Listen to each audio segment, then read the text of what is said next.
नमस्कार, मैं हूं अमित कुमार और आप देख रहे हैं न्यूज़ पिकल। विभिन्न किसान संगठनों के तहत किसान नोएडा के विभिन्न मांगों को लेकर विरोध प्रदर्शन कर रहे हैं। दोपहर तक नोएडा दिल्ली बॉर्डर पर सामान्य जनजीवन प्रभावित था। चूंकि उन्हें दिल्ली में प्रवेश की अनुमति नहीं दी गई, इसलिए बॉर्डर पर अफरा-तफरी का माहौल बना हुआ था। हम अभी नहीं भूले हैं जब दिल्ली के सभी बॉर्डरों पर किसान सालों आंदोलनरत थे। भारतीय किसान यूनियन, भारतीय किसान परिषद जैसे संगठन पुनः किसानों की मांगों को लेकर सक्रिय होते दिख रहे हैं। इस सवाल का जवाब देने के लिए मेरे साथ जुड़े हुए हैं वरिष्ठ पत्रकार मनीष आनंद। मनीष जी नमस्कार। किसान आंदोलनों पर लगातार नजदीक से नजर बनाए हुए हैं। मनीष जी, हम आपसे जानना चाहते हैं कि आखिर किसान आंदोलित क्यों हैं?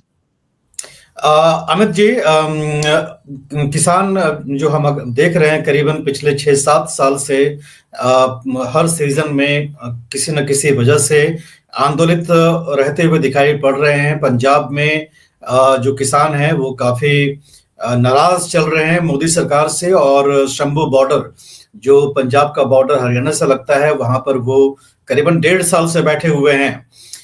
लेकिन आप जिसका जिक्र कर रहे हैं, जो आज सड़कों पर जिन्होंने जाम लगाई वो नोएडा के किसान थे।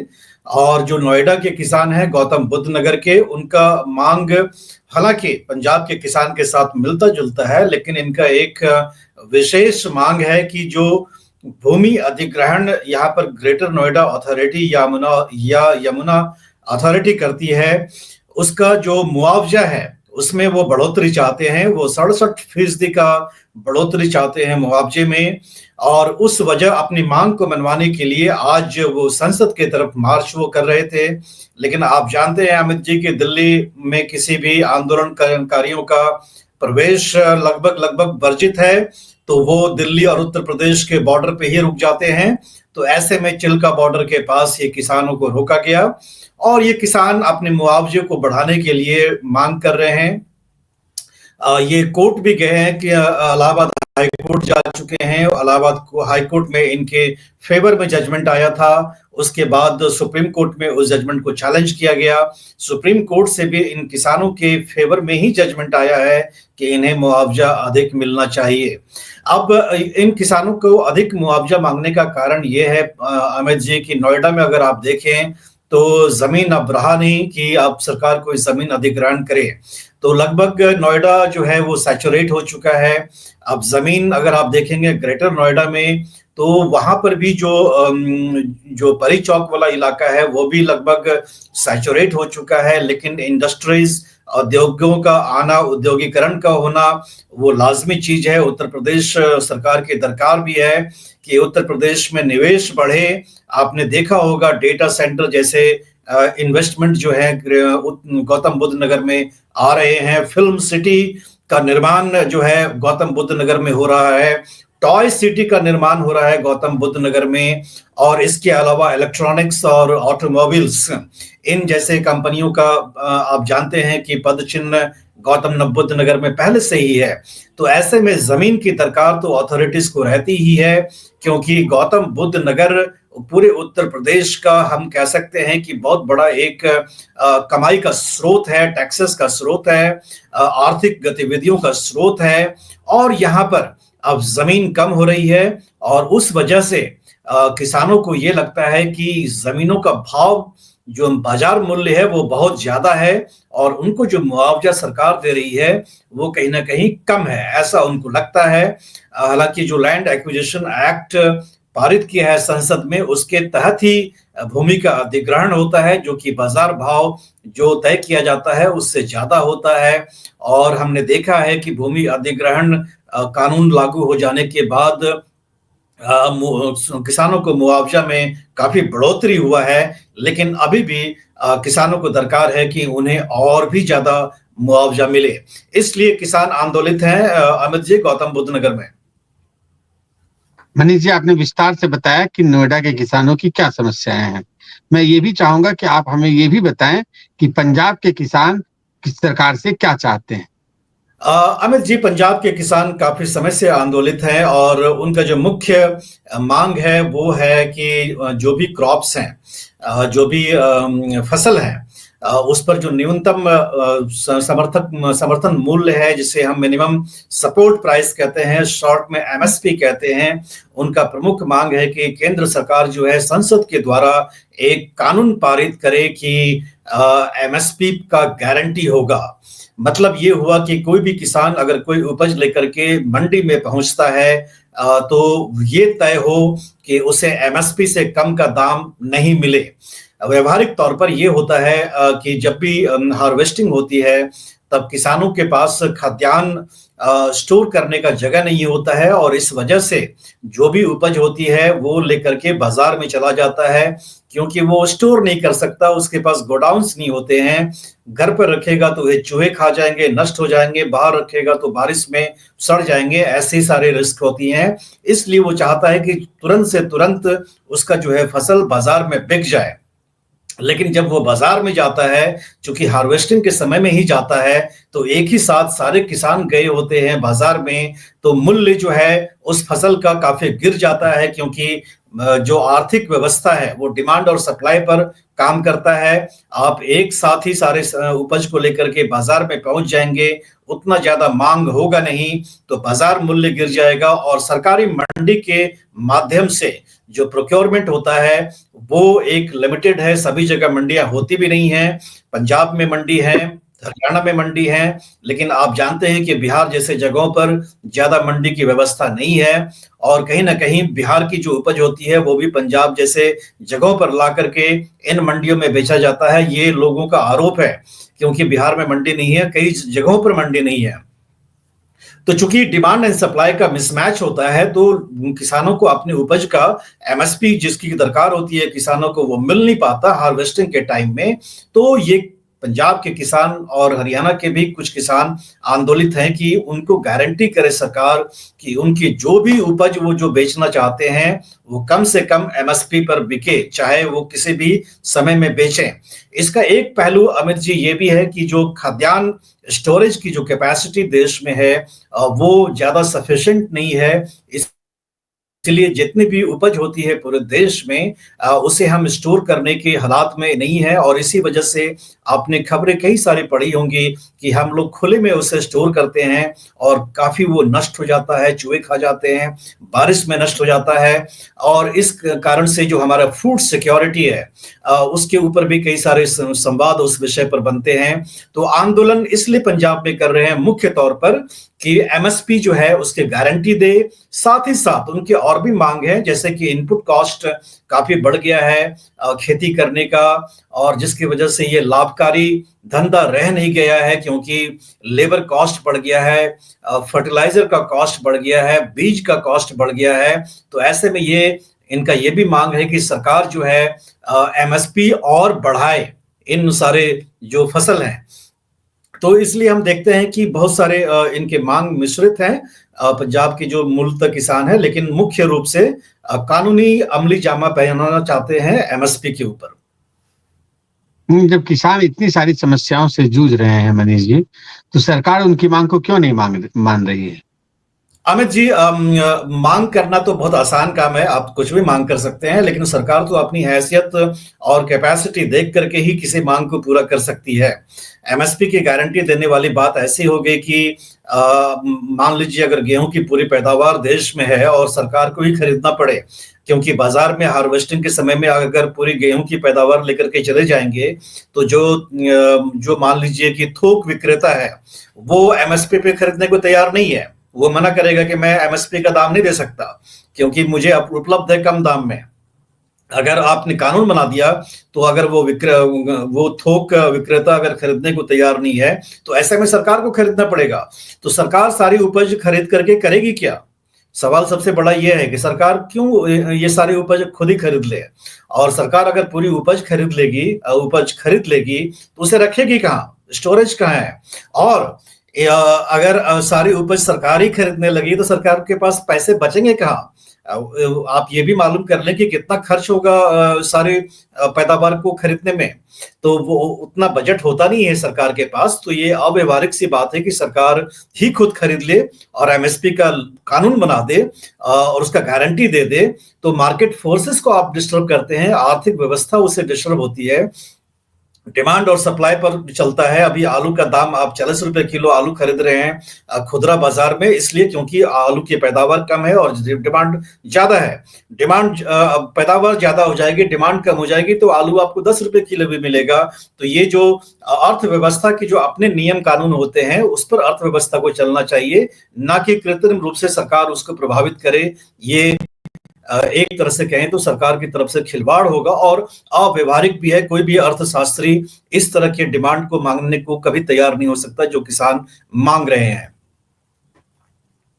तो मनीष जी, दो बात मैं जानना चाहूंगा कि आखिर इसका सॉल्यूशन क्या है, और दूसरा, जब हर अलग अलग राज्य में किसानों की अलग अलग समस्या है, तो आखिर किसान संसद का घेराव क्यों करना चाहते हैं? वो अपने अपने राज्य सरकारों से इस तरह की समस्याओं पर मांग क्यों नहीं करते हैं? अमित जी, आपके सवाल के दो पहलू हैं। पहला कि राज्य सरकारों के पास मांग क्यों नहीं करते, क्योंकि राज्य सरकार कह देती है कि ये जो एमएसपी वाला मामला है, जो मूल्य या दाम तय करने का मामला है, ये केंद्र सरकार करती है। राज्य सरकार तो एक मात्र सहायक मात्र होती है, राज्य सरकार का ज्यादा रोल नहीं है। मंडी हमारे यहाँ होता है, मंडी कानून राज्य सरकार बनाती है, तो वो सब हम करते हैं। लेकिन अगर आप दाम वाली बात करते हैं तो आप जाकर के केंद्र सरकार से बात करो। तो इसलिए आप देखते होंगे कि पंजाब की जो मुख्य मंत्री हैं भगवंत सिंह मान, वो मध्यस्थता कर रहे थे केंद्र सरकार के साथ, और एक वो माध्यम बने थे कि राज्यों में चंडीगढ़ में जो केंद्रीय मंत्री पीयूष गोयल जाकर के बातचीत किया उन्होंने किसान के नेताओं के साथ, उसमें एक मध्यस्थ के रोल में भगवंत सिंह मान थे। तो राज्य सरकार का रोल ज्यादा नहीं ये होता है कि हालांकि कृषि एक राज्य का विषय है, ये हम समझ लें कि कृषि एक राज्य का विषय है, लेकिन एमएसपी वगैरह चूंकि पूरे देश में एक समान एमएसपी होती है, तो केंद्र सरकार ही तय करती है। और केंद्र सरकार का जो कृषि बजट है उसके तरफ से सपोर्ट किया जाता है, और केंद्र सरकार की कई सारी योजनाएं होती हैं, जैसे कि नेशनल फूड सिक्योरिटी एक्ट हो गया, या नरेंद्र मोदी के द्वारा जो सरकार चल रही है अभी केंद्र में, उन्होंने 80 करोड़ को कोरोना के होने के बाद अनाज लगभग फ्री में देने का काम किया है 2020 से। तो उसमें भी काफी अनाज जाते हैं। तो वो भी चूंकि केंद्र सरकार की योजना पूरे देश में चल रही है, तो इसलिए केंद्र सरकार जितनी चाहिए होती है उसका प्रोक्योरमेंट इन अनाजों का करता है, जिसमें कि मुख्य रूप से गेहूं, चावल और कुछ मोटे अनाज होते हैं, और कुछ तिलहन के अनाज होते हैं। तो इसलिए इसमें केंद्र सरकार का रोल ज्यादा है। दूसरा सवाल यह है जो आपने पूछा कि संसद का घेराव क्यों करना चाहते हैं।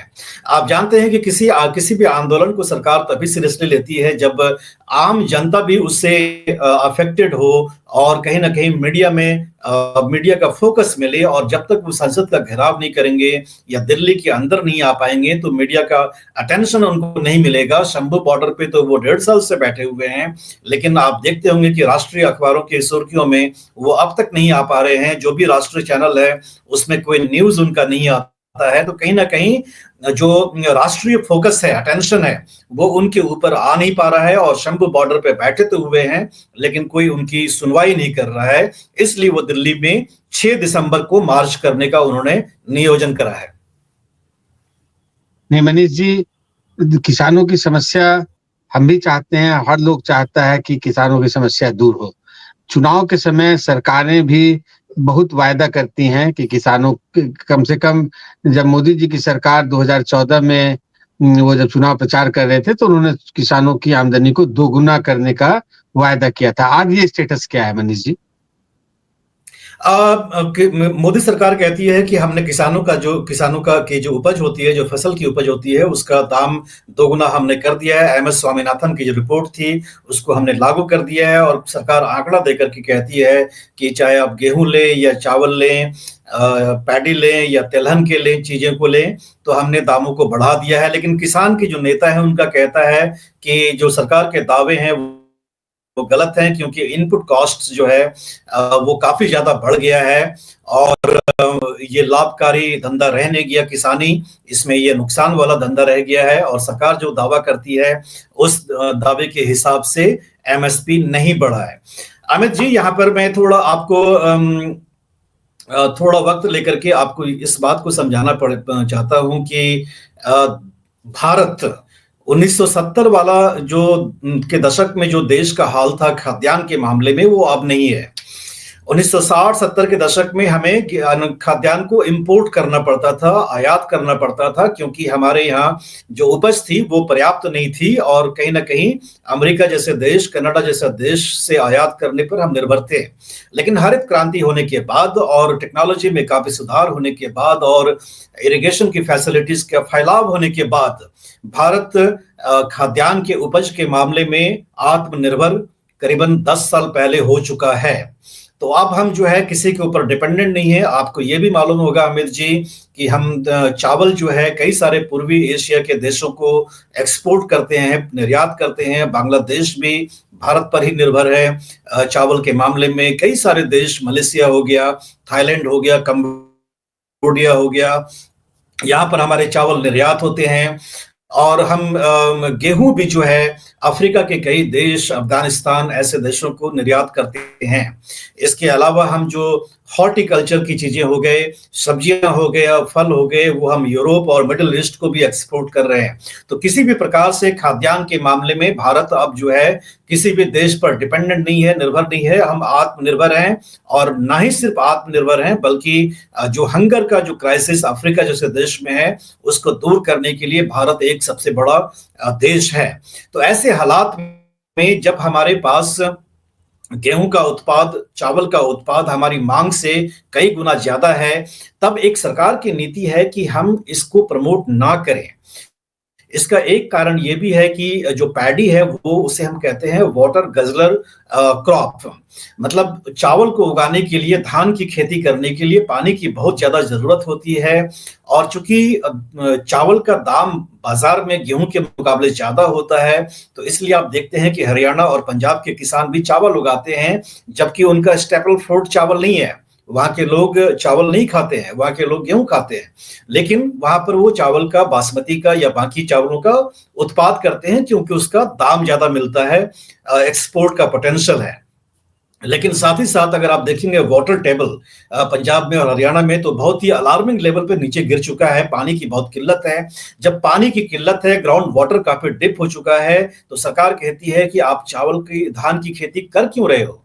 आप धान की खेती से हटो, आप ऐसी खेती करो, कैश क्रॉप करो, जिससे कि आपको बाजार में बिना सरकार के सहायता से अधिक आपको दाम मिले। तो ये सरकार का ये एक तरह से कहें तो इनडायरेक्ट, जैसे आप हरियाणा की सरकार का आप एग्जाम्पल ले लें।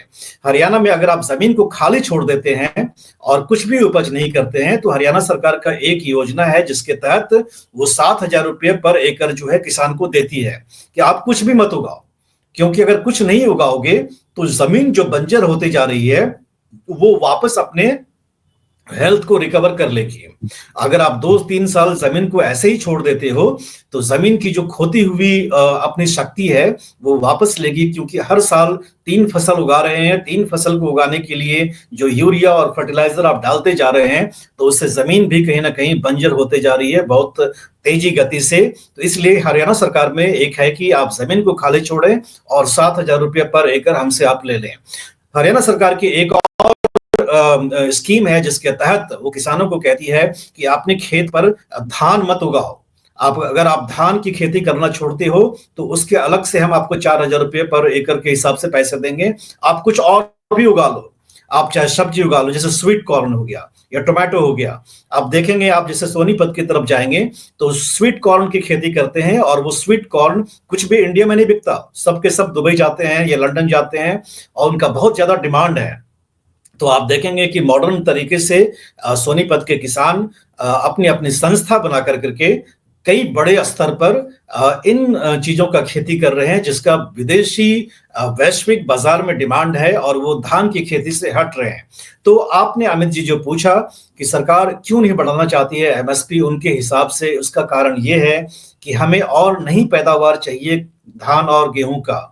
हम चाहते हैं कि आप किसान ऐसे चीजों को उगाए जिसकी की देश में डिमांड है या विदेश में डिमांड है, जैसे कि सब्जियां उगाओ, फल उगाओ, या और चीजें जिस पर कि भारत निर्भर है, जैसे कि तिलहन हो गया। अभी भी हम तिलहन के मामले में आत्मनिर्भर नहीं हुए हैं। तो आप ऐसे चीजों की खेती करो, आप डाइवर्सिफाई करो। आप सिर्फ धान ही क्यों उगा रहे हो? आप सिर्फ गेहूं क्यों उगा रहे हो? आप और भी चीजें उगाओ। तो सरकार कहती है कि आप अपने बास्केट को डाइवर्सिफाई करें, ताकि आपको एक्सपोर्ट में आपको फायदा मिले और आपकी कमाई ज्यादा हो। इसलिए सरकार प्रमोट नहीं कर रही है। एमएसपी का मतलब होता है कि एमएसपी जब आप काफी बढ़ाते हैं तो सरकार कहती है कि आप इस चीज का और पैदावार करो। तो अगर अधिक एमएसपी बढ़ाएगी, जैसा सरकार ने, मोदी सरकार में तिलहन के मामले में एमएसपी पर काफी बढ़ोतरी दिया, क्योंकि तिलहन के मामले में करीबन अगर देखेंगे तो $20 बिलियन हम इंपोर्ट कराते हैं बाहर के देशों से, तो हम आत्मनिर्भर नहीं है। तो एमएसपी में हमने काफी बढ़ोतरी किया ताकि किसान जो है फायदा उठाए और वो उपज करे, और जो हमारे पैसे बाहर जा रहे हैं वो बाहर जाने से बच जाए। जी अमित जी। मनीष जी, आपने बहुत डिटेल में बहुत अच्छा समझाया। बहुत ऐसी चीजें थी जिसकी जानकारी मुझे भी नहीं थी। मैं उम्मीद करता हूं कि हमारे दर्शकों को भी इन जानकारियों से बहुत फायदा होगा, खास करके जब मेन मीडिया इस तरह के मुद्दों पर बात करने से बचता है। तो हमारा इस तरह का डिस्कशन निश्चित रूप से सबों को फायदा देगा। मनीष जी, इसी तरह नए नए मुद्दों पर हम लोग आपस में बात करते रहेंगे। तब तक के लिए आपका धन्यवाद। धन्यवाद।